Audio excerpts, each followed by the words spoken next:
Hello everyone, welcome to the channel. My name is Cordant and today I will be making a video just to top off and finalize our recent playthrough of Pathfinder WotR in Last Azlanti and also on Unfair. So this video will serve as kind of a review of the game. I always like to do a brief review of the games I feature in the channel. You know, just going over what I think the game does well, what I think the game could do better, how it features or has its position in the world of CRPGs in this case, and also, you know, give some overview of our adventure from the start of the game until the end. Very brief, of course, just focusing on the highlights, and also some description of our characters, their roles, and how they played out. This will not be an in-depth build video. It would just take a tremendous amount of time to go over each character, especially with the mythic parts and with a legend character. It would just be a very, very long video. So, to start, I just want to say that I was very happy to feature this game on the channel. It's one of the top CRPGs. I think anybody who plays these games will know about the Pathfinder games, especially WotR. Kingmaker, in my opinion, sadly, does not get as much attention as this game does. And I kind of get why. It's older, it doesn't have as many features and quality of life improvements as this one. Personally, I think the story is better, but yeah, this isn't a review of Kingmaker. In any case, a lot of people know WotR is it's one of the reference games when we're talking about CRPGs and, you know, Dungeons and Dragons and Pathfinder style of adventures. I think it's fair to say it's a fairly popular game, and a lot of people like it. I was very happy to feature it in the channel. It was a very long playthrough, because this is a very long game. The game has a lot of content. You know, it has a lot of story, a lot of dialogue, lots of quests, lots of different areas to explore, a bunch of DLCs with extra challenges, all that stuff. And throughout the entire playthrough, I tried my best to kind of, if not 100% the game, go as close as possible to 100%ing the game. Minus, I guess, some quests which I don't care too much about, like for example these two I didn't care about. There were some others regarding crusade management that I also kind of didn't care about. Where are they? Let me see. Oh, they don't show up as failed? Ah, there you go. Never mind. So like end game and middle game, develop all aspects of crit to the maximum. I don't really care about this. This doesn't change anything gameplay wise, so I just didn't do it. But everything else, as you can see here, capture all regions, was done. All of the main quests are done. All of the side quests are done. Companion quests, DLC quests, every single thing was done in the game. So this is my only save in the game due to Last Azlanti. I think we're just like before going for a reloop. And it is a long playthrough, even without reading all of the dialogue, which I definitely skipped some parts. It's a very long game. It's also a very rewarding game to finish, I think. It's one of those games that when you finish, if you really enjoyed it, like I did, it kind of creates a certain type of void in your soul. Like, this game is over. What do I do now? What am I gonna play now that resembles this type of, you know, this type of meaningful and memorable experience? Thankfully, there are, well, a handful of games that can give such experiences, especially in this style of CRPGs. There's a lot of very good games. But yeah, it definitely creates a void in my soul when I finish one of these games. It is a very cool experience. Like I said, I was very happy to feature this game. I know it was a game a lot of people were looking forward to seeing. I was very happy to be able to finish it because, of course, I tried to make these playthroughs, you know, with as much challenge as possible. So in this case, highest difficulty, and also playing in Last Azlanti, which means only one life. And of course, there's always the risk that the playthrough is going to fall short, because I might die in a specific area or a specific encounter. But happy to say we were able to get through it, of course with lots of practice beforehand. But we were able to do it and finish up the game, showing all of the content. So I'm very happy about that, and I hope it was also an enjoyable experience for the ones, you know, following along the playthrough and watching the adventures of Mr. Cordant here from start to finish. If you are just watching this video and are not focused on the playthrough, you know, just know that there is a video playthrough in the channel in case you want to check it out, and I will also give some brief overview over what happened here. So, in terms of review, again, this will not be any kind of super structured video, okay? It's just like my thoughts on the game. I think Pathfinder WotR Righteous is, of course, one of the reference CRPGs available, as I said before. I think it's one of the best. If I think about CRPGs, what immediately comes to my mind is going to be Baldur's Gate 1 and 2, it's going to be Pillars of Eternity 1 and 2, and also Pathfinder Kingmaker and Wrath of the Righteous. Also 1 and 2, I guess. And at this point, we can also include Rogue Trader, even though Rogue Trader is a little bit different in style and presentation and gameplay. But I would definitely also consider Rogue Trader to be an excellent addition to this world of CRPGs. So this is definitely on top of the list as well. Now, since I am mentioning these games, I'm also going to say that in terms of my personal preference, I would probably rank the Pathfinder games on the list of my least favorites out of all of these three. So again, by least favorite doesn't mean I don't like it. I still love these games. It just, if I'm trying to pick like a top three, the Pathfinder games would be the third one. And I'm kind of including the entire franchise in one place, right? So BG 1 and 2, first place, Pillars of Eternity 1 and 2, second place, and then Pathfinder Kingmaker and Wrath of the Righteous in third place. So, why is that? I've mentioned this a little bit in my review of Kingmaker as well. We also have a playthrough and review for that one. And I think this game pretty much suffers from the same things that Kingmaker did. If there is one thing that I'm kind of sad about, is that Owlcat doesn't really seem to... I'm not sure if I'm gonna call it learn from their mistakes. They're not necessarily mistakes, but from my personal preference and from what I hear from a lot of people as well, because I try to interact with people in the comments and a lot of people share their opinions about the game in the comments, and you know, even in other places where I talk to people about this, I do think that there are certain issues with the Owlcat games, in particular Pathfinder games, that seem to continue. So one of them, I guess we could say, is I do think that the game drags on a little bit too long. I think this was an issue in Kingmaker. I think it's also an issue in Wrath of the Righteous. I don't mind long games, but I think it definitely feels like if I'm playing Kingmaker or Wrath of the Righteous, there comes a point in the game where I'm kind of just, you know, looking forward to ending the game. And if I get to that point in any game that I'm playing, it typically means that I'm no longer enjoying the game as I was before. And what I mean by this is, if I'm playing this game like Act 1, Act 2, Act 3, all the way up to Act 3, I feel like we're playing an evolving storyline, right? We have an adventure that's ongoing, it's progressing. I guess I can swap between characters every now and then, just so we're not only studying at my main character here. It definitely feels like an evolving experience, and I enjoy the, you know, the pacing that we have throughout the game from Acts 1 to 3. But I do feel like there is a big break once we go into Act 4.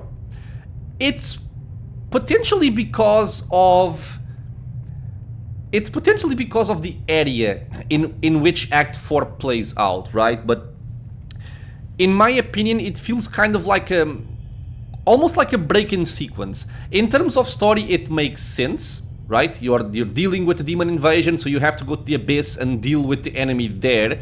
Okay, it kind of makes sense. But you've been playing from Act 1 to 3 in a certain way, right? And then all of a sudden, you go into Act 4, and it's something that's so different, with some weird mechanics on top as well, that it just feels strange. It feels like it breaks the rhythm of the game. And speaking from my personal experience and taste, when I get to the point where I'm going to go into Act 4, my motivation and will to play this game diminishes greatly. Okay, so once I start getting into it and exploring Illusionira and start doing the quests and going through the different things to do there, I get into it again and I enjoy playing the game. But there's definitely a break in motivation when I go from Act 3 to Act 4. And then again, once you end Act 4 and you go into Act 5, suddenly you get bombarded with companion quests, which I'm glad that there are companion quests. I just wish they were spread out a little bit differently. Because if there's one thing I don't like is, I just finished a big area, like Illusionira for example, and I guess the same thing kind of happens between Act 3 and 4, but from Act 4 to 5 it's more noticeable. I don't like finishing a very large area like Illusionira, cleaning up my entire quest log, feeling like we finished something, and then all of a sudden I go into Act 5, and before I can even actually play the game again, I have a tremendous amount of like cutscene sequences of just having all of the companions, or a lot of the companions and a lot of NPCs from the Crusade and all that stuff just coming to talk to you one by one, telling you their issues, giving you a quest, giving you another quest and another quest and another quest. It definitely tires me out a little bit every time I get into one of those act changes. And the other thing that I also don't really enjoy in terms of, thinking the game goes on a little bit too long, is that at a certain point it feels like you're no longer really progressing towards anything in terms of evolving your characters. I don't know, because on the one hand I like that this game allows us to get to max level and enjoy being on max level for a certain amount of time. There are some games, like for example Kingmaker, which is very easy to finish the game trying to do everything and not even reach level 20, or just reach level 20 by the end of the game. And I don't like that. So I appreciate that in this game we are allowed to play on max level for a little while, but again, it feels like it drags on a little bit too much. And especially since you know already you're no longer going to level up. You are no longer going to get... you could, but you don't. Find other meaningful items, because you don't really find a lot of very good items past a certain point. There are some very good items in the DLCs, like for example Dance of Masks features a couple of very good items like the Rasmir's Mask and like this breastplate, life infuser, stuff like that. They definitely have some cool items, but in the base campaign there really isn't much, right? I've been playing with the same weapons that I've been playing for a very, very long time. I think the most recent weapon that I am using is probably this one, the Bearer of Sorrow, which you can pick up at the start of Act 4. That's the most recent weapon that I have. And not only that, the other part I was talking about, reaching max level. I guess we can look at the Bloody 9 right now. This is my Scald. I was talking about in Kingmaker, you get to max level and then the game finishes, which is kind of unfortunate. This game doesn't have that issue with your main levels, but it definitely has that issue with the Mythic path progression. So this is something that I also feel is not very well done in the game. I love the Mythic progression. I love being able to pick a Mythic path for my character and get level ups on that Mythic path and get those cool special unique abilities. I like all of that, but I feel like we get our first Mythic level, second And if memory serves, I think that the 3 first mythic levels are nicely spaced out. But then there's definitely some period of time here. I'm not sure if it's between 3 and 4 or 4 and 5, I don't remember. But you spend a very vast part of the game without getting an additional mythic level. And then all of a sudden you get like 2 or 3. To me, that doesn't make sense. Also, give me a second please. Sorry, I'm back. I think I was gonna say, I also don't like that, like the final 2 mythic abilities, you only get them right at the end of the game. And to me, again, that's the same problem as games that let me reach level 20 or max level and then you get the in-game boss and the game finishes. To me, that's silly. I don't think it makes sense. And especially if you like to plan out your characters. And I guess I'll talk a little bit about character building in a while. But if you like to plan your characters and you are trying to, you know, spreadsheet things around and thinking about your levels and your mythic feats and whatnot, naturally you are going to think about your end-game build, right? So you're going to think about your level 9 and level 10 mythic abilities. But you're going to be planning for something that in a game that will take around, I don't know, 150 to 200 hours to play, you're only going to play with these 2 for 1 hour. Does that make sense? To me it doesn't. So I definitely feel like the mythic progression should be spread out a little bit more evenly or in better situations than it currently is. Going back to my character here as I continue to talk. Okay, so yeah, I definitely do think that the game drags on a little bit too long. I think there are issues with the mythic feat progression. I don't think it's done in a very enjoyable way for people to, you know, to experience those or that full finalized build in the game for any meaningful amount of time. In terms of what you have in the game, I think the story is okay. I don't think it's anything too spectacular.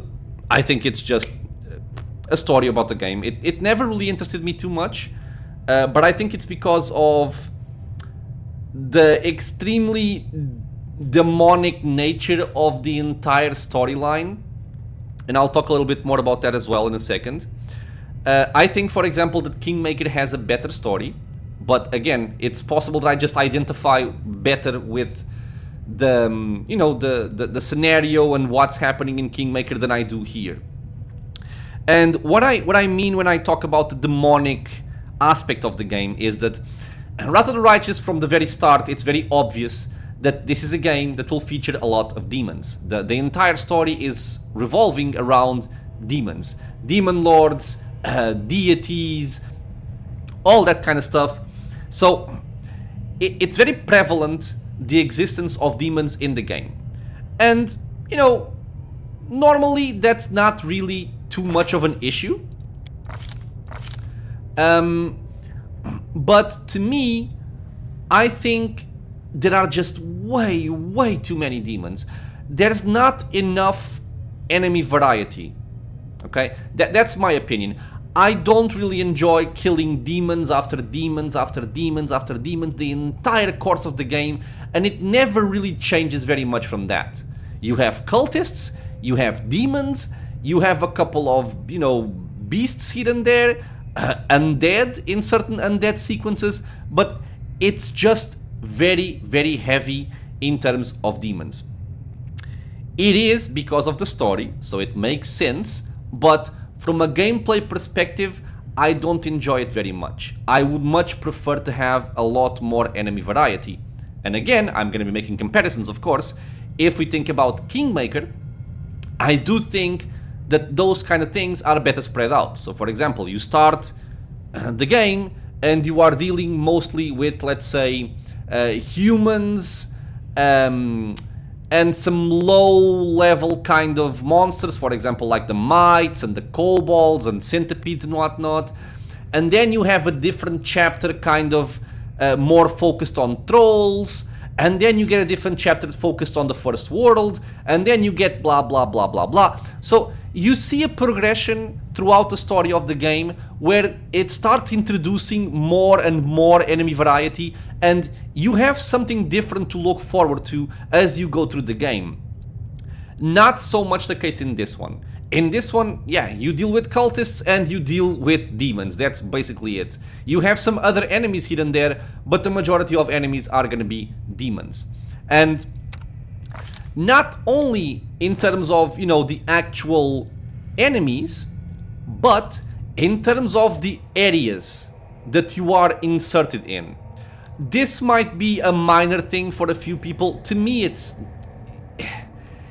not super important, but it does reduce my enjoyment of the game. Like, I'm playing this game, and the majority of settings, levels, dungeons and whatnot that I see are very, you know, dark red, black, dark, purple, fire and brimstone.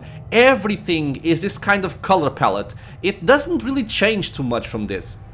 And especially if you go into, for example, Alucinida, everything is purple and red. If you play like in Dresden, right, which is not even a demon plane or anything like that, everything is gray. It's all very in this same style of colors, and I don't like that. Again, this is my opinion, so some people might like it. I don't like it, and I especially don't like it that it's so prevalent throughout the entire map. If we had certain specific areas where you have to deal with this kind of scenario, it would be one thing, but having it freaking everywhere gets very tiresome very quickly for me. So yeah, in terms of that, I don't really enjoy the whole being very, very heavy in all of the demon lore and demon enemies and demon areas and demon planes and whatnot. I don't like that too much. One thing though that I think the game does extremely well in terms of, you know, being inserted in this very demon heavy type of approach is that I find the lore to actually be very, very cool. Especially when we start dealing with demon lords, you know, like the Skari, like Baphomet. Those demon lords are extremely cool to me. They are very appealing to have that type of antagonist in a game. Even when you meet someone like Nocticula, which is kind of different, it's not really the same thing, but that's the type of characters that I really, really enjoy seeing in a game like this. I think it's done very well. The whole mythic and legendary approach that they take to the game, I think is very well done. So again, if we think about other CRPGs, or in the example of Kingmaker, which is the closest comparison, Kingmaker plays as more of your typical adventure, right? You do deal with certain extremely powerful entities, like the Fey Lords of the First World and whatnot, but it's very specific, and it's in very particular areas of the game. It's not something that's like prevalent and ominous and just creating an atmosphere around that the entire game. No, it plays out more like a typical, you know, medieval adventure with magic as you go through, you know, killing bandits, killing kobolds and trolls, and exploring the environment and the wilderness and dungeons. So it's more of your typical adventure in an RPG or in a CRPG. Which I guess in some ways it might be why I also like more of Kingmaker, because I have a different varied setting, that it's more colorful, the game. More enemy variety and whatnot. But in terms of the power fantasy of playing a game and feeling like your characters are like truly powerful beings and they evolve throughout the game to extremely, extremely powerful levels, I don't think there's any other game in existence that does it as well as Wrath of the Righteous. The whole mythic path thing that they did in this game is superb. If there is one thing I need to highlight in this game as being a major positive, it's that. Like, I've enjoyed these games my whole life. I love playing with spellcasters, as I think should be kind of obvious if you've seen my playthroughs. I love arcane magic, I love divine magic, I love the entire concept of magic in these games. It's awesome. And if there is one thing that I always loved seeing in games is liches. Because a lich is like the epitome, the truly most powerful type of spellcaster you can hope to be. I guess you can also think about, you know, archmages and whatnot, the ones that actually develop the arts of magic and that kind of thing. But a lich, to me, was always a very, very appealing type of character in this type of game. So when I see that Wrath of the Righteous allows me to play as a lich, to me, that just makes the game a whole lot better right from the get-go. Because being able to play that power fantasy of becoming a lich is just, it's super well done, man. It's super well done. And I'm speaking mostly about the lich because that's the mythic path that I have the most experience with. But the spells are just powerful enough to become very meaningful, very thematic, and at the same time not, you know, not breaking the game to some kind of retarded, stupid level. It's just, it fits very well. You feel like you are playing a lich when you are going through this mythic progression. I have also played, for example, as an angel. It's also extremely well done. I think the angel is a little bit more broken than the other mythic paths, but yeah, angel is also very cool. Basically all of the mythic paths have a lot of very cool things going for them. And one thing that I'm very happy about, because it could have been done in kind of a hasty way, like, oh, you can choose to become a lich, but it doesn't really change much, or becoming a trickster or an angel or whatever, just give you like a few bonuses and call it a day. But no, they went in depth. The mythic paths, or the mythic progression, is an in-depth experience. It significantly changes the entire game, and not only in terms of gameplay, because it does change your gameplay a lot, but also in terms of how the game reacts to you. You get different quests based on your mythic progression. You get different reactions from NPCs. You get different events. For example, while trying to hold off the demon invasion, you know, the defense in Threshold outside with your other characters, by being a legend, I had a bunch of help from other characters like Mephistopheles and Ivu and Sokothbanoth, and that's very cool. And you won't see that in anywhere else except Legend. Legend unique quests as well. So it's a very detailed and in-depth experience, each single mythic progression, and I think that's very, very well done. I think this is the best thing and the best innovation that this game has in comparison to any other CRPG in existence, is this mythic progression. It also means that you kind of have to enjoy playing on these higher level types of adventures, right? I know some people enjoy playing this type of game more on the lower levels, like from level 1 to around level 12 or level 16, and because it's very different to play on those levels than playing on level 20 with an extra 10 levels of mythic progression on top of that. So it is a very power fantasy heavy type of approach to the game, but it's also very rewarding, and you do feel very powerful as you play the game. With that being said, let me think. Progression, level ups. Okay, so another thing going for it, which I think the game already does extremely well, is in terms of character building and replayability.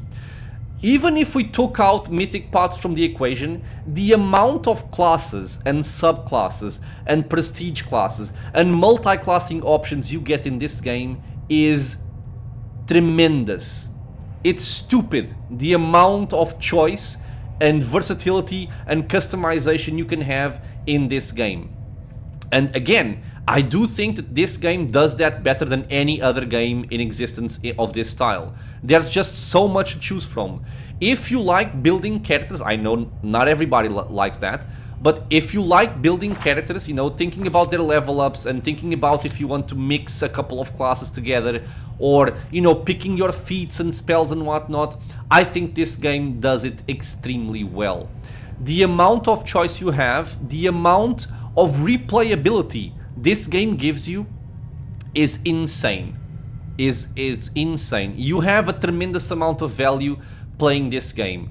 A lot of hours can go into it, a lot of different playthroughs, and pretty much every playthrough will feel different because the classes do play out very differently.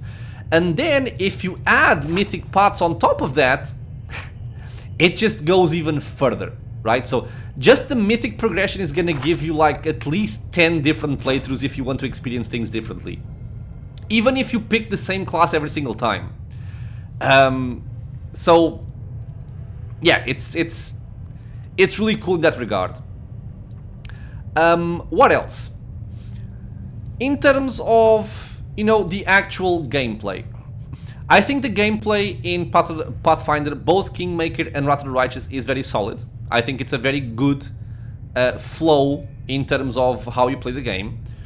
I like that you have the option of playing between turn-based or playing real-time with pause. I think people who prefer one or the other can have their pick over here. It's much better than only having one option and, you know, wanting the other one. My personal preference obviously is real-time with pause, but again, that's just personal preference. But I do enjoy having the option to have both. I have certain fights or certain situations where I might need some extra, you know, some fine control, some microing to be done on the actions of my characters. Turn-based is going to be much better for that. So there's definitely a benefit of having the two options. The gameplay flow is extremely satisfying. I think killing the enemies, this might sound a little bit weird, but is also very, very satisfying. Like, for example, if you cleave somebody in half with a glaive or a bladed weapon, you just see like their head being chopped off or half their body being chopped off. And there's even like the sound effect of the swish. It's so cool. Those little details make the experience a lot better. So, as another comparison, if playing Kingmaker and you crit somebody or you kill them for a very high overload of damage, they literally explode. They blow up, right? And it does the same thing for every kind of weapon. In this game, that doesn't happen. In this game, you have a lot of different animations, especially depending on the type of weapon you are using, which is really, really cool. So, just a minor detail, but I like pointing that out because it's something that I really enjoy. What else? One thing that you might like or you might really dislike is the amount of buffing that is necessary to play this game. Obviously, this depends on the difficulty you play on. I am playing on the highest difficulty, but you can see the amount of buffs that I have, right? And on the one hand, I like this, because one thing that I like in these games is knowing who your enemy is, knowing their strengths and weaknesses, and try to exploit their weak points while also trying to make yourself immune to their very nasty effects. I think that's something that's very, very cool in this type of game. So I actually enjoy the whole buffing aspect of the game. For example, you go into a certain fight and you're getting decimated every single time. You're dying over and over and over again. You're reloading and reloading, and you just keep dying over and over again. And sometimes all it takes is a single buff to make your party immune or better protected or something against what's going on, and it makes the fight from being impossible to being almost a trivial fight. So I managed to convince a friend of mine, as an example, shout out to you, to playing Pathfinder Kingmaker, and he never played the game before. and he's playing on the lower difficulties. And we were talking yesterday about it because he was playing the game and asking for some tips. And he was like, I'm at the House of the Edge of Time. And if you've played the game, you know that this area is kind of nasty. And I'm finding a lot of wild hunt, and I'm getting killed all the time. And I can't get through this. I'm considering lowering the difficulty. And I asked him, are you getting paralyzed? Because the wild hunt paralyzes you with their gaze attacks. And he said, yeah, I'm getting paralyzed a lot. That's what's killing me. And I mentioned, have you considered using freedom of movement? He wasn't really aware of that spell. Or he wasn't aware that that spell was going to protect him against that type of effect. So that's just a very quick example of a single spell turning the entire fight in his favor. Other examples. He was also struggling with this. He was fighting ghosts. And he kept dying to ghosts, because ghosts will drain your levels, or they will drain your stats. And I was like, have you considered using Death Ward? And he like, oh, Death Ward, why? And I explained, because ghosts, when they attack you, they drain your levels, but if you have Death Ward, you are immune to that. So you just made an impossible enemy, or a very difficult enemy, into an enemy that can't do anything against you. He was also complaining, oh, but I keep getting feared a lot. And he had picked up the glaive in the game that's, I think it's called the something petal, which has heroic invocation as something you can use, and this makes you immune to fear. Again, just by using this buff, all of a sudden, those difficult encounters are very easy. On more of a personal experience, in Kingmaker, the first time I fought Will-O-Wisps, I thought the game was stupid. I thought the game was dumb. I just could not get through it. I kept dying over and over again. And then I discovered resistance from energy and protection from energy. And all of a sudden, enemies that one-shot me dealt no damage. Same thing with centipedes in Kingmaker. They kept poisoning me over and over again. Delay poison. So I like that whole dynamic of knowing what to prepare yourself with for the fights you're going up against. I think that adds a lot of complexity in a very cool way to this type of game. The downside is you need to buff up a lot, and it is a time-consuming endeavor, right? You have to buff every single buff by hand, one by one. You don't want to forget. You need to set up your spell slots if you're not a spontaneous caster, like for example a cleric. And you know, it takes a lot of time. You need to not forget about these things. There's a lot to be said, right? I think something that will help out a lot for people who have issues with buffing is mods. And in this case, if you use bubbles buffs, this is just spectacular. You press a button and it applies every single buff you configured at once. It is awesome, and I would never play this game again without this. But yeah, buffing, it is part of the game. Some people might like it, some people are gonna find it kind of annoying, but you know, it is part of it. Okay, so on to some things that I really don't agree with in what the game does in terms of gameplay. So I think certain areas in the game and certain enemies in the game are really unfair. And I realize I'm saying this while playing on unfair, so it might seem a little bit counterproductive, but I do really feel like some enemies are unfair. And for example, I would imagine that a lot of new players playing this game are gonna start the game on, like, I don't know, challenging or whatever they want, and they might not even get past the shield maze, which is essentially the tutorial area for Wrath of the Righteous. Because that area is kind of tough, right? It is kind of tough. The enemies might have a lot of AC, you don't have a lot of items or buffs or whatnot, you don't really know what you're doing, and you immediately find very prohibitive type of enemies. It might hinder the enjoyment of the experience. And not only that, especially if you can go through the initial area, right? You go through the tutorial, you go through the first portion of the game, and then you reach Leper Smile. Whoever thought about Leper Smile, I don't know. I feel like how to describe, like they didn't play the game, or I don't know. I cannot agree with the leper smile area where it currently is in the flow of the game. I think that type of area with that, or with those types of enemies, is way too soon in the game when you get to that point.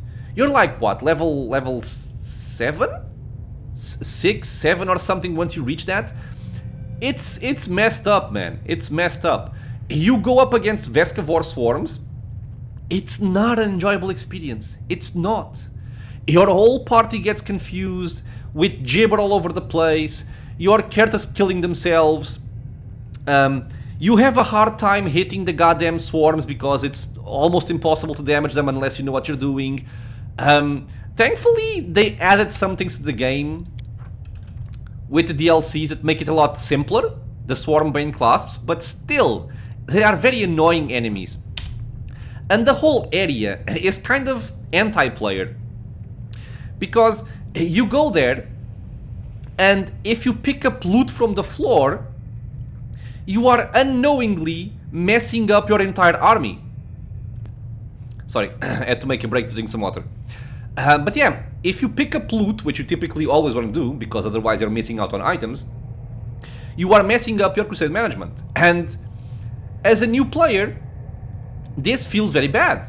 It feels very bad, because you're picking up the loot, not really knowing what's going on, and then you in that area, after, you know, blood, sweat and tears, and probably having a bald patch in your head already, and once you get through all of that, your reward is getting a message saying that you messed everything up, and as a result, your crusade morale is devastated and most of your army is killed.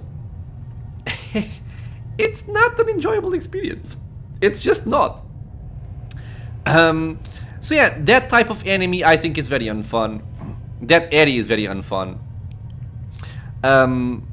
I think there are a lot of other things in this game I could talk about that do feel very unfair. I think the most egregious one for me, which is a more recent experience, I guess, in the game, and it's pretty end game, but I really hate it. In Threshold, you're gonna find some enemies, which are the Galus, I think they're called, which have this thing right here. They have Ascendant Element and then different types. Ascendant Element is a mythic feat that allows you to bypass any kind of resistances or immunities to types of energy. So even if you go to that fight having resist energy and having protection from energy, or even just being straight out immune to it, they are gonna hit you for 100% damage because they have Ascendant Element. Do I think them having this feat is stupid? In terms of the lore of the game, not really, because we learned that through Nahindrian crystals they are able to give mythic abilities to certain demons, but I do think it's very poorly done because you spent the entire game, like the entire game, all the way up to Threshold. Nobody has this. There is no enemy that has this. And I don't think they should, by the way, because if you have spells like these protections and resistances and immunities, if enemies can just straight up bypass all of that, it's not well done. Again, I feel like this is kind of anti-player. And the only way that I know of to fight against this is by having evasion and by having very high saving throws, like I have. So we're kind of making ourselves quote-unquote immune to it, even though we're not immune to it. But I really dislike that type of enemy. And like that one, there are going to be others. There are a bunch of enemies that have very different abilities. Like, for example, Overwhelming Presence, I think, is that type of spell where if you don't know about Rule of Law... Rule of Law or Shield of Law? I forget. Shield of Law. If you don't know about Shield of Law, you're gonna go up into a fight where the enemy casts Overwhelming Presence and you just get straight up killed. I think some of those things are kind of not very well done. And for example, in Kingmaker, you also had certain enemies, which right now I forget the name, like those black ghost-looking types of monsters with wings that cast prismatic spray. And as far as I know, you cannot avoid prismatic spray in that game unless you save against it. So, especially if you're playing Last Azlanti, like I like to do, if you fail your save, the game is over. Is that fun? It's not. I don't think that's very well done. I think some enemies in this game are just straight up bullshit. Some areas as well. And I do think that detracts from the overall enjoyment of the game. I think it's also an issue in Kingmaker. Again, once you go more to the end of the game, when you get spammed and spammed with Wild Hunt ambushes and whatnot, it's not cool. So yeah, I do think that on that front, the enemy types and what they can do can be kind of annoying. Something else to talk about, and again, it's kind of a comparison to Kingmaker. I do think that Wrath of the Righteous evolved in some very necessary things compared to Kingmaker in terms of, for example, quality of life features. Like over here, you can rotate the camera, which might seem like nothing special, but it makes a big difference. You have things such as Dismiss Spell, so if you cast something like a Grease on the floor, you don't have to wait for it to run out like you do in Kingmaker. Otherwise, everybody in your party needs to wait for it or drop down if they fail to save. You can just take it out. To me, that's game-changing, because in Kingmaker, I do not play with AoE types of disables unless I really need to. But if I can avoid, I won't play with them because it's too much of a hassle to deal with that. So Dismiss Spell is going to be very good. The addition of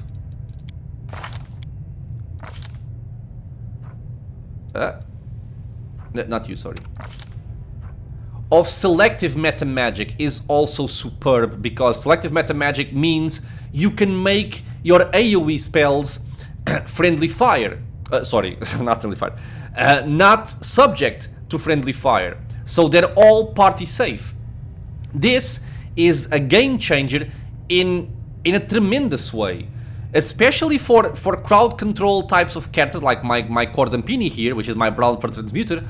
This means her disabling spells, I can cast them without fear of hitting my own party, which is a massive deal in Kingmaker, not an issue at all in Wrath of the Righteous. This is really good. So, in terms of quality of life features, I think this game does a lot of things better. Even the mods for casting the buffs are better, even though that's just, you know, third party. Something else that I enjoy, but I know some people don't enjoy, is the way pets work in this game and the fact that you can mount them. My first playthrough playing this game, I did not enjoy the idea of pets or mounting the pets at all. So I played without them the entire time. Big mistake. Eventually I grew to actually like using them, and now I actually love using them if I can. So mounting animal companions is really cool. It adds a whole different dynamic to the game. You can build the characters which are mounting the pets in a very different way. Like, for example, if you have a melee character like Scylla here, which is a paladin, she is a melee character. And typically, if I'm thinking about a melee character in Kingmaker, I have to think about keeping them safe. I have to think about, you know, enlarging them, giving them probably arcane buffs by multi-classing with mirror images and stuff like that. Taking some defensive feats, all that kind of stuff. But in Wrath of the Righteous, you can completely ignore that, because your animal companion mount is going to tank for you. That opens up a lot of potential for the mounted character. I think that's really cool. I enjoy mounting the the animal companions, especially because you can mount all kinds of characters. You can mount a dog, a raptor, a mastodon, you know, a lizard. It's also, you know, there's a cute factor into it. I like it a lot. I think it's definitely also an improvement over Kingmaker if you enjoy the aspect of the animal companions. And finally, I think I can talk about something that also, I feel, makes the game worse, which is sad, and it is the quality of the puzzles in this game. So this is a problem in pretty much all of Owlcat games, by the way. The puzzles they add into the game are not fun. Straight up, they're not fun. And not only that, a lot of them, trying to come up with the actual solution for them sometimes feels impossible, or when you actually find the solution, it doesn't even make sense. But thinking about, in this case, the slab puzzles where you have to place slabs like you're kind of playing dominoes, it's awful. The UI to solve those puzzles is horrific.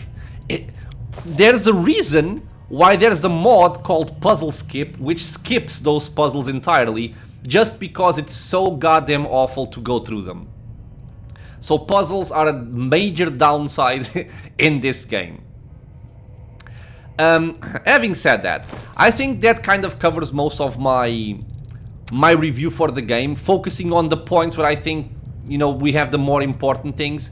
I do feel like the game has a lot of very cool things to it. I think the gameplay is very enjoyable. I think the whole buffing and using magic to your favor, disabling the opposition, learning their weaknesses and strengths and dealing with that, I think it's a cool puzzle in and of itself.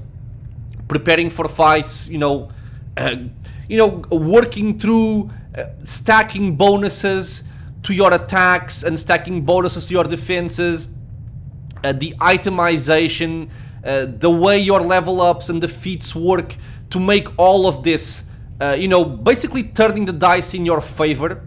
I like the entire aspect of that. I think it's really, really cool and very unique, and I think this game does it extremely well.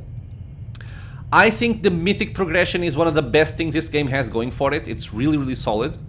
So I think the game overall is an excellent game, but I do feel like there are a lot of things which are kind of, you know, dragging it down. It could be a tremendously superb positive game, but there are certain things that just drag the game down. Another example, by the way, that I just remembered. I think this is a limitation of the engine in which the game plays in. It might not actually be a game issue in and of itself, but as you go through the game, your loading screens will get longer and longer. And this game has a lot of loading screens.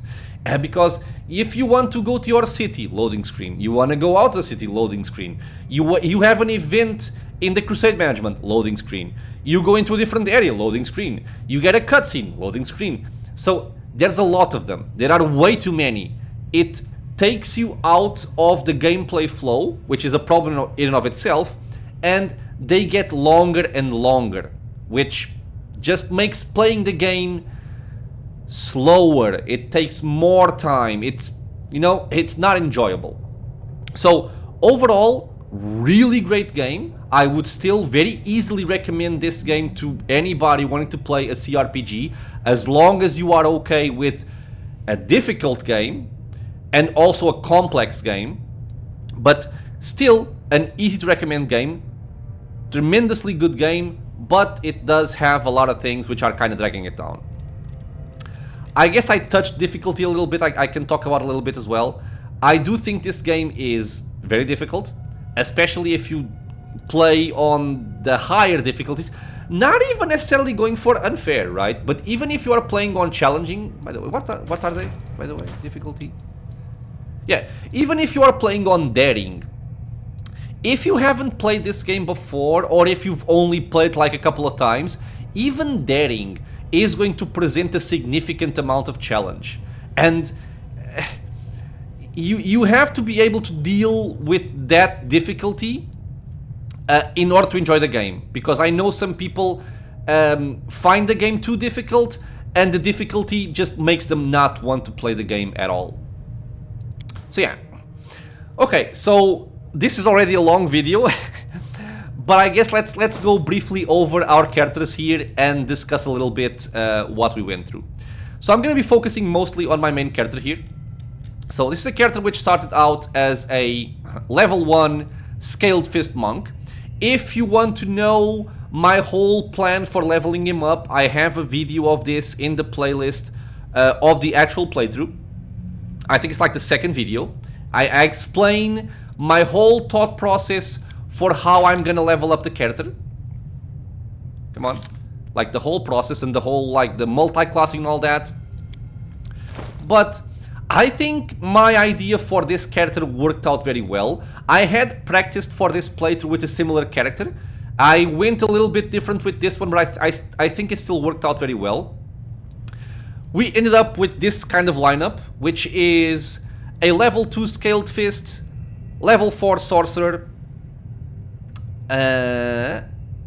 level 8 Dragon Disciple, level 10 Eldritch Knight. I'm kind of going through the order in which we picked those up and their relevance as well.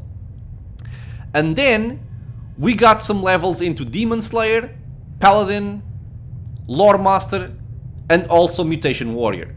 The concept of this character is, of course, he's gonna be a spellcaster. He has a lot of spells for him to cast. But the main role of this character is to support the party and engage in martial combat in melee with a heavy weapon. That's his role. Most of his spells are going to be used buffing himself and buffing the entire party. So a lot of what we see here, a lot of very cool things we have here, are coming from spells that he casts. In terms of offensive spells, we do have a very good lineup, but we don't even use them all that much because more often than not, just my, weapon attacks are enough to kill everything we need. But we have a lot of things like Feast of Blood, which are awesome. We have Repurpose, if I can find it. Yeah, Repurpose. We have Domain of the Hungry Flesh. Flavor Purpose, Negative Eruption. We have a lot of very cool things. These are mostly, by the way, from Lich, because in terms of offensive spells, I don't really pick all that many because I don't end up using them. And I guess my most offensive spell is actually Corrupt Magic. It does no damage, but it is my most offensive spell that I have in my entire lineup. And it is a terrifically effective and powerful spell. Dispelling your enemies is more powerful than 10,000 fireballs in a lot of situations. So, mainly a character focused on martial combat, while also providing a lot of self buffs for his own defenses, and also buffing the entire party. So what you would call a Gish character. So it's like half martial, half spellcaster, but in this case mostly on the martial type of things for offense. I think it worked out very, very well. I think it's a solid character throughout the entire game. So it starts out strong, it finishes up very strong. There are a lot of builds that we can see online for characters that don't really work until you start reaching end game, which is something that I really detest when I see build guides, because I know some people will follow them, especially new players will follow them thinking it's going to be a good character, but it might just suck for the first 15 levels, for example. And to me, that's not really a valid build. It's just not. If you don't mind reloading the game thousands of times, and then once you get to level 18 you deal thousands of damage sometimes, but you die to a fart in the wind, then okay, sure. But overall, I don't enjoy that. I like characters that, pick up the pace and they do their jobs and carry their own weight from start of the game until the end of the game. And I think this one does that quite well. So it starts as a martial character, tanky character while also dishing out decent damage, starts picking up in arcane magic for offense and also defense and buffing for the party, and then becomes a pretty much unkillable killing machine himself by the end of the game. We're at the point of the game where it's so rare that I've actually been hit by an attack or a spell, and because nothing can hit me unless they roll 20s. And even if they roll 20s, we are immune to critical hits. So we would only take normal damage. If I attack somebody, I heal back based on the damage I deal. My attack bonus is so high that pretty much nobody can withstand my attacks. I normally only have to roll a 2 to hit an enemy. I don't even need more than that because my attack bonus is bypassing their AC by so much that I don't even have to worry about anything else. On that same aspect, my armor class is also very, very high, that pretty much no enemy can get through this unless they roll 20s, like I said. Saving throws also extremely high. Basically no spell can touch us unless we roll a 1. Damage also very high. Critical multiplier very, very high with this great axe. So I think the character works out very, very well. Has some very cool items supporting him as well, but he did a very good job. So let's briefly also go over the rest of the party. Scylla, I think... Sorry, had to drink some water. Scylla, I think, is a very solid character for the game. I think she's a character that will also help you out from the start of the game, which she does. And she is useful throughout the entire course of the game. So again, it's one of those types of characters that you know, they carry their weight the entire game, and I love that type of character in my party. As a paladin, she has a very good class, because especially in a game that's so demon heavy and evil enemy heavy, you know, the alignment being evil, we can make use of things such as Smite Evil and Mark of Justice to make those at times seemingly impossible to hit or damage enemies just become much more manageable. It is a very good class to have in this game. It is very powerful by itself. It does a very good job of being a martial character. It has a mount by default, a horse, which is one of the best mounts you can get. So it makes for a very, very well-rounded character. It provides buffs to the party, very good buffs to the party. It provides auras. It's just a very, very good class to have. In my case, I went for mostly Paladin. I gave her some levels in Sable Company Marine because I wanted to try out the Griffin. The Griffin? Yeah, Griffin, right? Yeah, it's a Griffin. I called him Big Bird. I love him. I want to try it out, so I went for that. I picked up a level in Sohei just for some easy access to certain mounted combat feats. And then I also went for Mutation Warrior just to make a little bit better in terms of actually, you know, hitting the enemies with their weapons and dealing damage and all that. But if this were a 20 level Paladin, it would still be an excellent companion for this entire game. But yeah, her main role is tanking with Big Bird. It's an awesome tank. We can see here Big Bird, 86 AC. This is no joke, okay? For an animal companion, it's very, very good. It also trips. It has the flying attack, which is extremely good. It's super good. This is probably the best mount you can have in this entire game, if you don't mind having a huge model in your screen all the time, especially with buffs, right? Let me make this even sillier here. Just for spectacle purpose. Yeah! If you don't mind having a giant model in your screen, and the Griffin is the best mount in the game, I think. Mostly because it's very good by itself, it trips, and it has this thing right here, flying attack. This allows you to reach archers, spellcasters, just overall dangerous enemies without having to go through any kind of front line they might have. It is very, very powerful. Do not underestimate this. So yeah, her roles were tanking with Big Bird, dealing damage by herself, and also providing support with her buffs and Smite Evil and Mark of Justice. Next up, we have a Mercenary. Now, I do this on a Mercenary because I wanted to try out the Inciter, which at the time I started this playthrough, this class did not exist. This subclass was new to me. It was added in like the the previous DLC or something, and I wanted to try it out. And Inciters, which are Scalds, right here, they are Scalds, they have a very powerful level 20 ability. Well, not only this, they have a lot of powerful stuff, but they have a very powerful level 20 ability, which I wanted to play with, so multi-classing an existing companion would be impossible, because you don't have any base Inciter in the game. So for that, I went for a Mercenary, I went for pure 20 levels in Inciter, and this character is stupid good. I will say that a Scald, if you want to up your part to the next level, a Scald is probably one of the best ways of doing that. His song, his Rage song, provides a lot of extremely powerful buffs. We can look over here in terms of attack, for example.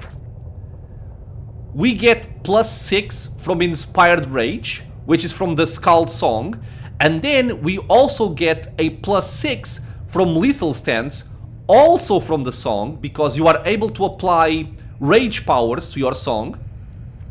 So just from the song, you get a +6 here, you get a +6 there. We're getting an extra critical multiplier as well. We have Pounce, which means when we charge, we get a full attack once we get to an enemy, which can just obliterate encounters before the fight even starts. By itself, it is also a powerful character, and it's also cool because you can build a Scald as a melee character, or as even a ranged character with like throwing axes or something, or even as a spellcaster, which you could do something like enchantment caster. I think it's a very versatile class, and the amount of power it gives to the entire party is just... nothing compares. There's no other class in the game that does as much as this one does, in my opinion.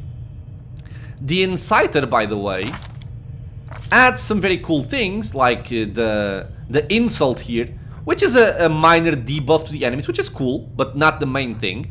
But it also adds Sneak Attack to anybody under the effect of Rage, so everybody in my party under the Rage is going to be having an additional 4d6 dice of Sneak Attack damage, which is already very good. It's very nice extra damage. And not only that, he also gets rogue talents, such as Dispelling Attack, so everybody in my party attacking with a Sneak Attack will dispel, which is awesome, and also are draining ability points on every attack from everybody in the party. This type of effect in an AoE is stupid good. This will make your party tremendously more powerful, especially, well, for an Inciter, if you have a lot of martial characters like I do. So I go into melee, Scylla goes into melee, he goes into melee, and then I have 1, 2, 3, 4 pets which also go into melee. So it's very, very, very powerful. Other than that, he's mounted on Bismuth because he does not have a mount by himself, so to also be safer, and just hitting people in the head with a Fauchard, which also has a very nice critical multiplier and a very high crit range. So all three of these work very well in melee with high crit range weapons, and also outflank, just triggering attacks of opportunity left and right. Very, very powerful combination. So yeah, very awesome support, very decent melee character, overall crucial part of the party. Next up we have Camellia. So Camellia, the main reason why I have Camellia in my party is because I like her. That's kind of the main reason. Not because she's really, really good, but because I like her character, her personality. And I wanted to romance her as well, which I had never done before. So it's like a new experience for me. You can build Camellia in a bunch of different ways. The game suggests going melee. You can see that by, you know, just the first feat she has, like weapon finesse. This is focused on melee. She comes with a rapier. They kind of want to go into melee, and she can be a very powerful tank in melee, especially because now you can also multi-class her into Drunken Monk or Drunken Master Monk, which also makes use of Wisdom for extra AC. So she can also be very, very good as a frontliner. But you can also build her as an archer like I did, and she played out very well. And not only that, she provides some very cool things in the form of hexes, which are very powerful hexes throughout the entire course of the game. Very good. And they also scale. And by being a shaman, she also has access to up to level 9 spells, which means she can give us some very nice buffs, some very nice immunity, some spells, some summons, some heals, all kind of good stuff, and she does that very, very well.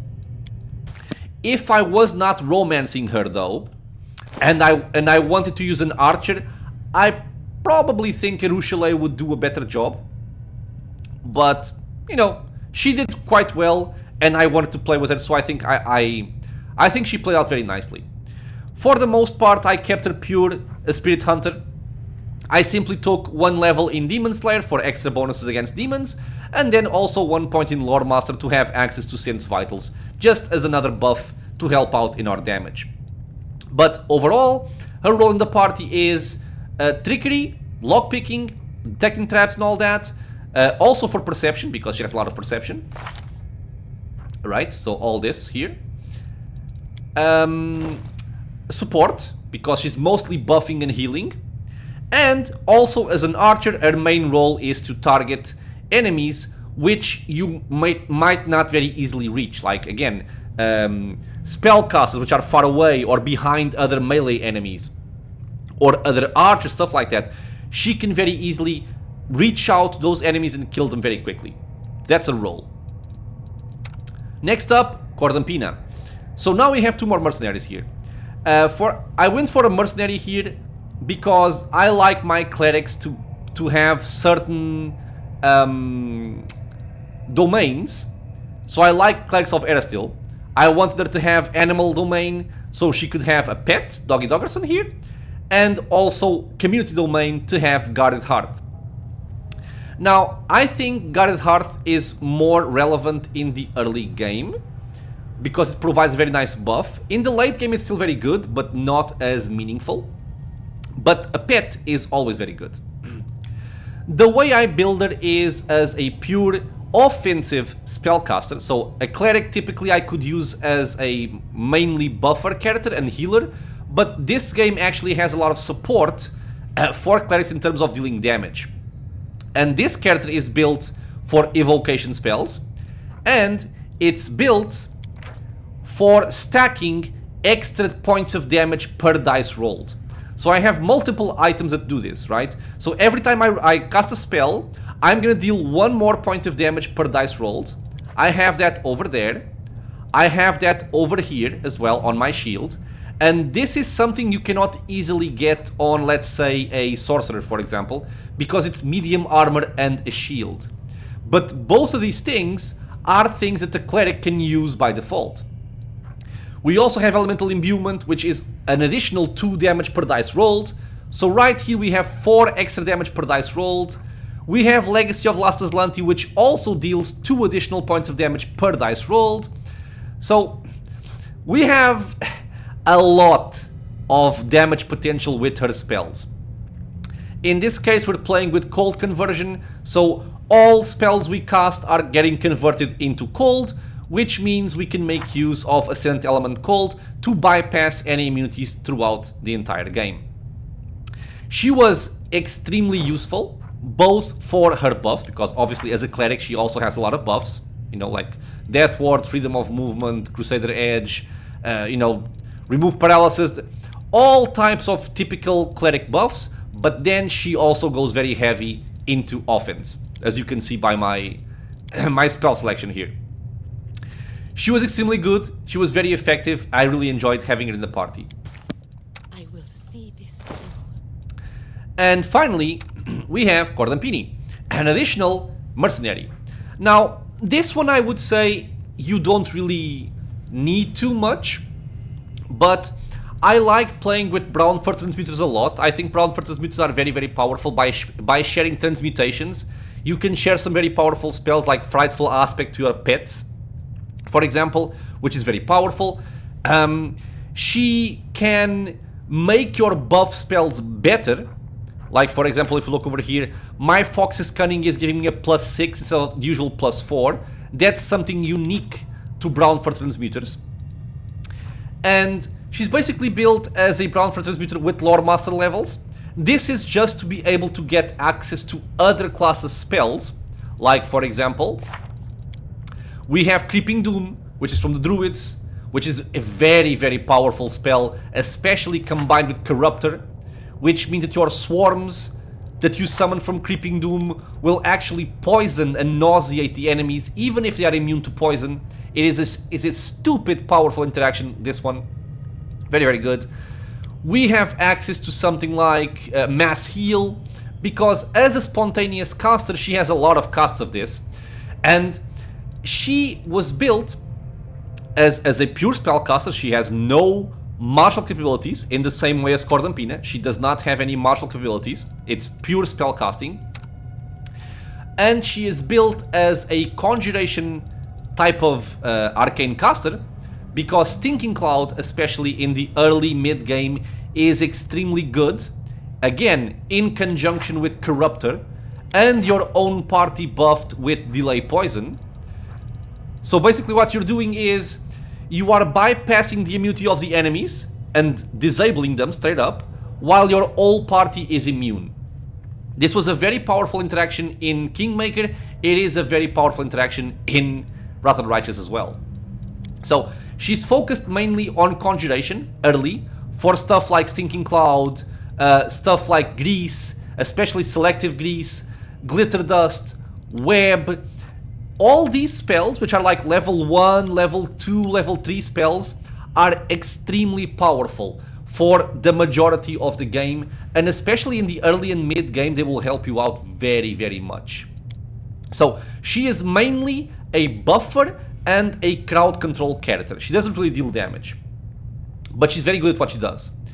Once we start going into the later levels and we start getting some additional spells, I started going into Illusion, because it's not something I usually play with. I typically go for Evocation for Icy Prison, Mass, or Sirocco. I wanted to play around with Illusion, and Illusion is also stupid powerful.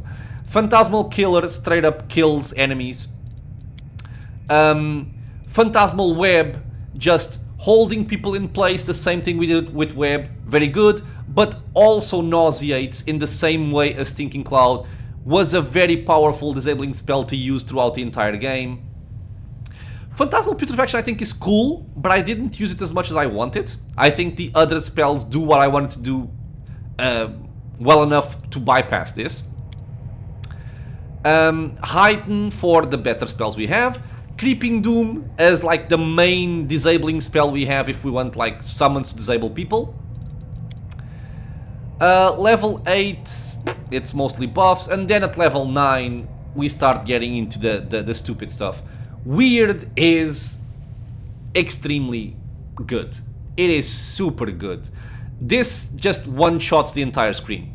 If you have enough DC, which we have, and again, a Brown for Transmuter can also increase the DC of the spells they cast. So that, plus items, plus the feats we take on our progression. So spell penetration, spell focus illusion, great spell focus illusion, all that kind of stuff. This just makes stuff like Weird be extremely powerful to clear out entire enemies from the game. So yeah, that's the lineup here. So we can see from a quick perspective, we have these three, including 1, 2, 3, 4 pets as frontline. These will take the attention of the enemies in the front. All of them trigger outflank, which just melts enemies if somebody crits in the area. And then for the backline, we have Camellia as an archer and support character. We have Cordampina killing stuff with her massively damaging spells. And we have Cordampini again providing buffs, support, and also disabling the opposition with conjuration and illusion spells. So yeah, that's it for this video, I think. I think it's a very cool journey. I think the game, like I said, it has its downsides, but it's still a very, very good game. I enjoy playing this game very much. I definitely need a break from it right now because it's a long game. but it is a game that I enjoy playing every now and then to try out some different builds, try out some different characters, some different mythic pots. I think it's a cool thing to do. And I also like that it has a lot of support from Owlcat. It had a lot of DLCs throughout the years, and even if you don't particularly enjoy the DLCs like I do, or like I don't, sorry, for example Dance of Mass, I don't care about it too much, but most DLCs also bring extra classes, extra subclasses, extra spells. So for instance, when I played this game the first time, Winter's Grasp, this did not exist. This is a really cool spell. It didn't exist in the release of the game. So we got more spells to play with. We got more classes, more subclasses. So I think the game had a lot of support, which is also a very positive thing. And I liked it very much. In terms of our progression throughout the game, I think it went actually quite smooth. And there were definitely some areas or some times where we faced near death. Yeah, we did. I think it's fair to say that this game is also an easier game to finish on Last Azlanti than Kingmaker, because you have Last Stand. Right, we have this, which means if you are about to die, you become immune to damage, or you don't die for 2 rounds, which is very good. Not only that, if you actually die, you can still resurrect your main character in like 1 or 2 rounds. So the game does not immediately game over. In Kingmaker it does, for example. So it is an easier game to finish in Last Azlanti. Still, even with Last Stand, we had some situations where we were close to dying. I think they weren't that many, but there were definitely a few. I think the overall progression through the game went quite nicely. I had fun with it. I think everything I wanted to do, I was able to do without any major incident. We dealt with all of the optional dangerous fights in the game. I think the only exception was the Nabasu in Canabres, which I forgot about, but I actually made a separate video showing how you could do it on Unfair as well. And the Vrock in Canabres, because that Vrock in Canabres annoys me very much and I did not want to deal with it. That's basically the reason. But other than that, every single optional fight we dealt with. What else? We finished the crusade. We killed all of the enemy armies. We were able to keep our main army always alive. There were also some situations where we took some more losses than I wanted to, but overall nothing too meaningful. But yeah, overall I think it was a very nice experience. I think the game, this entire playthrough went quite well. I had fun with it. I hope you guys did as well. I really enjoy discussing the game and what's happening with you guys in the comments. So I really appreciate you guys taking the time to, you know, to leave those comments and say something about the video or how your own game is going, stuff like that. I think it's really fun. And it adds to... It might not seem to you, but it adds to my experience while playing the game. The playthrough becomes better if I'm able to have those interactions and, you know, discuss things with you people. With you people? No, with you. Or with people. I learned a lot of cool things as well, things I didn't know about the game. So it's also a fun... It's always a fun experience doing these playthroughs, I think. With that, my friends, I'm gonna finish up this video. There's probably some topics that I did not cover here because I forgot or because I didn't think I had time for it. If there is something you want to discuss, or if you know, want to share your own opinion about the game, leave a comment below. Like I said, I would love reading about it and talking to you guys about it and seeing your perspectives about this game.